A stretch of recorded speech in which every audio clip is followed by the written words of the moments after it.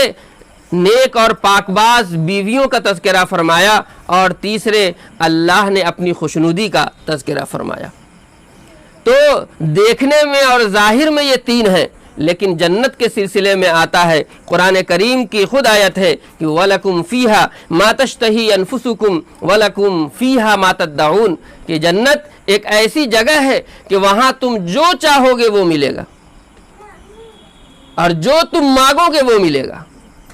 تو اس جنت کو پانے کے لیے تمہیں اس دنیا کی قربانی دینی ہے،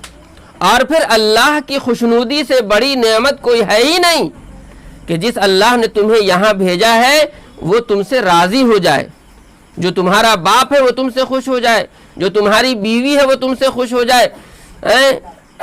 جو تمہارے بھائی بہن ہے وہ تم سے خوش ہو جائے۔ اس میں تو کوئی خوش اور کوئی ناخوش ہو سکتا ہے، اس کو خوش کرنے کے چکر میں، اپنے دنیا کو بنانے کے چکر میں اللہ کو ناراض کر دے، یہ کوئی عقل مند آدمی نہیں کر سکتا ہے۔ عقل مند آدمی کا کام یہ ہے کہ ہم اسی کو خوش کریں گے جو اللہ کے راستے پر رہے، اللہ کی بات مانے، اور اگر وہ ہم سے ناخوش ہو جاتا ہے اس وجہ سے کہ ہم اللہ کے راستے پر قائم ہیں، اللہ کے اصول کو مان رہے ہیں، اللہ کے دین کو مان رہے ہیں، تو ہم اسے ناراض ہونے دیں گے، اللہ کو ناراض نہیں ہونے دیں گے۔ تو اللہ تعالیٰ نے کہا مومنوں سے بھی کہ تمہیں تو اصل چیز کیا ہے، تمہارے لیے جنت ہے، اصل چیز تمہارے لیے کیا ہے، اللہ کی خوشنودی ہے۔ یہاں یہ دنیا چھوڑیے، اور یہ جتنے بھی بہکانے کی باتیں یہ لوگ یہود اور نصارہ کر رہے ہیں، اس پھیری میں مت پڑیے۔ اور یہود و نصارہ کو اسی آیت سے تنبیہ کی گئی کہ تمہیں اگر جنت چاہیے، تمہیں اگر اللہ کی خوشنودی چاہیے، تو تمہیں اس دین کو ماننا پڑے گا۔ اللہ تعالیٰ نے مزید صفات بیان کی، مزید اچھی باتیں بیان کی ان لوگوں کی جس سے اللہ راضی ہوگا۔ کہا الذین یقولون ربنا اننا آمنا فاغفر لنا ذنوبنا وقنا عذاب النار، کہ ایسے لوگ ہیں جو کہتے ہیں کہ اے پروردگار، بے شک ہم آپ پر ایمان لائے، اسی لیے آپ ہمارے گناہوں کو معاف فرما دیجئے اور دوزخ کے عذاب سے بچا لیجئے۔ اسی طرح آگے فرمایا الصابرین والصادقین والقانتین والمنفقین والمستغفرین بالاسحار، کہ یہ لوگ صبر کرنے والے ہیں، سچے بولنے والے ہیں، فرما بردار ہیں، خرچ کرنے والے ہیں، اور آخر شب میں یعنی رات کے آخری حصے میں گناہ سے پناہ مانگنے والے اور اللہ سے معافی طلب کرنے والے ہیں۔ محترم بزرگوں اور سننے والوں، ان تمام صفات کو ہمیں اپنانا ہے،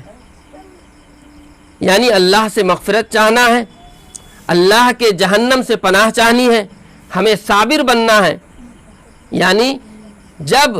اس دنیا کے اندر ہم زندگی گزاریں تو ایک صابر مومن کی زندگی گزاریں، جیسے بھی حالات آ جائیں، کسی بھی طور ہمیں اسلام کے کسی اصول سے نہیں ہٹنا، یہ صبر ہے۔ اسی طرح صادق بن کر کے رہیں، یعنی جس حق کو ہم حق سمجھ رہے ہیں، جس اسلام کو ہم حق سمجھ رہے ہیں، جس قرآن کو ہم حق سمجھ رہے ہیں، اس کو صحیح کہنا اور صحیح سنانا، یہ نہیں کہ اس سے پھر جانا اور اس حق کو چھپا لینا، بلکہ صادق بن کر کے رہنا۔ قانتین، بالکل اس دنیا کے اندر کبر، غرور کے ساتھ نہیں رہنا، فخر کے ساتھ نہیں رہنا، بلکہ اللہ کو سب سے بڑا سمجھتے ہوئے اس کے سامنے جھک کر کے رہنا۔ اسی لیے مومنین کی ایک صفت یہ بیان فرمائی گئی کہ جب یہ زمین پر چلتے ہیں تو ایسا لگتا ہے کہ بالکل آہستہ آہستہ اور نرم نرم چال چل رہے ہیں، یعنی اکڑ کے نہیں چلتے ہیں،